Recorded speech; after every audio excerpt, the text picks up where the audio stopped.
So the long-awaited continuation of the 28 Days Later franchise is finally moving forward. In addition to Danny Boyle and Alex Garland returning to 28 Years Later as director and writer, we also have the announcement of a stellar cast led by recent Oscar winner Cillian Murphy. Others who will be joining him include Aaron Taylor-Johnson, Jodie Comer, Ralph Fiennes, and Jack O'Connell. Hey, where are the white women at? Upon hearing this news, this film instantly jumped to the top of my list of most anticipated films. It appears to me that all the pieces are falling into place, and one can hope that that will mean that this entry will be worthwhile. But as with anything else these days, it didn't take long for my excitement to get ruined. Mostly by idiots on the internet who are focused on all the wrong things. Let's discuss. I watch so you don't have to. All I'm offering is the truth, nothing more. Ladies and gentlemen, as I make this video, I find myself at a crossroads. Because put quite simply, I am tired. Because we are in an era right now that whether you love a piece of media or you hate it, you are simply not allowed to enjoy or dislike things in peace. There's always going to be someone lurking around the corner ready to ruin your optimism, or even trying to dismiss your criticisms. It works both ways, and I've experienced both. Let's gut the friggin' nerd. And I'm not talking about someone just disagreeing with your opinion on a movie. No, that's to be expected, and frankly it's welcomed, especially when you come correct, because it does make for interesting conversations most of the time. No, the people that I'm talking about, who are trying to rain on your parade, are the ones who are trying to steer the conversation in the direction that best suits their own individual narratives. People like the biased critics I talk about in my Film Criticism is Dead videos. People who make film discussion about everything except the actual quality of the filmmaking. I'm talking about people who allow their own insecurities to consistently cloud their judgment. And this doesn't allow them to have normal conversations about movies.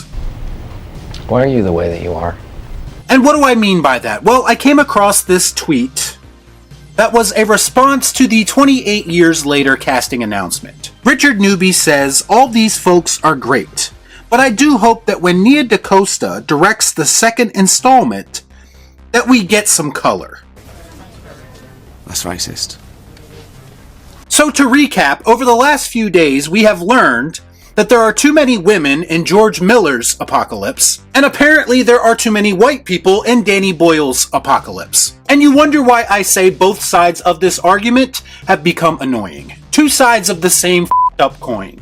There is literally no difference. I don't know about anyone else, but as a normal person, when I'm watching a movie, good or bad, the race or gender of the characters involved in the story is pretty much the last thing on my mind. I don't really give a if the lead is a man, woman, animal, or if they are black, white, or purple. All I really care about is, are they in a good movie? That should be everyone's goal, if in fact you aren't allowing your own ideology to cloud your judgment. S-O-F capital T, soft. But that's not the way it works now. You see, it's not about recognizing quality filmmaking anymore.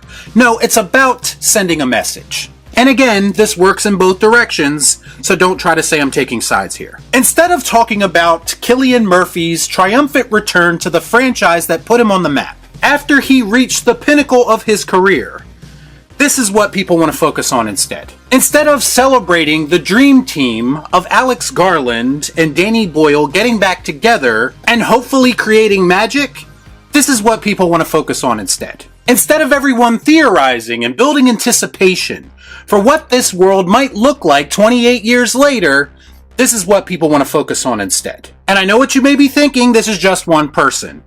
But there were a lot of people who were co-signing what he was saying. And I've seen similar criticisms about the upcoming Scream 7 cast as well. Not in my movie. I think we all need to start questioning how exactly we got here. I don't remember watching Kill Bill for the first time and saying that the bride was a Mary Sue girl boss and I can't relate to her. I don't remember watching Bad Boys for the first time and thinking to myself, well, neither Marcus nor Mike are white, so I can't relate to them. When exactly did people become so close-minded and insecure about what we watch? It may be appropriate to have these type of conversations in certain situations, but not for every single movie that comes out. It is honestly exhausting. As for 28 years later, I am very excited to see what they are cooking up. I'm a fan of the first 2 films in the franchise, and I'm looking to see how this world has evolved over the past 28 years in film. It's been 84 years. Has the rebuilding process begun? Is the planet completely overrun with the Rage virus? The last time we were in this world, things weren't looking too good. In a lot of ways, 28 Days Later became the blueprint for what the modern zombie movie would ultimately look like. So my question is, how will the team of Danny Boyle and Alex Garland continue to evolve? How has Cillian Murphy's bicycle courier character stayed alive this long? I have so many questions, and I'm glad to see that a lot of the original team is back to answer them. These are the type of things I'm talking about when I say I want real film discussion to return. And that involves not allowing trolls on the internet to bring us down with their bullshit. So are you excited for 28 years later? If you are, let me know what you'd like to see in the sequel in the comments down below. Are you worried about the cast's skin color, or are you worried about what story they're going to tell? I need to know. Don't try to take both sides now, just because everyone is giving you crap for your Furiosa review. Stop pretending and just admit that diversity bothers you. Sorry no one is excited for Scream 7, aka the White Edition. All hail Queen Melissa. Oh, Cancel Joe. I have someone I need you to meet.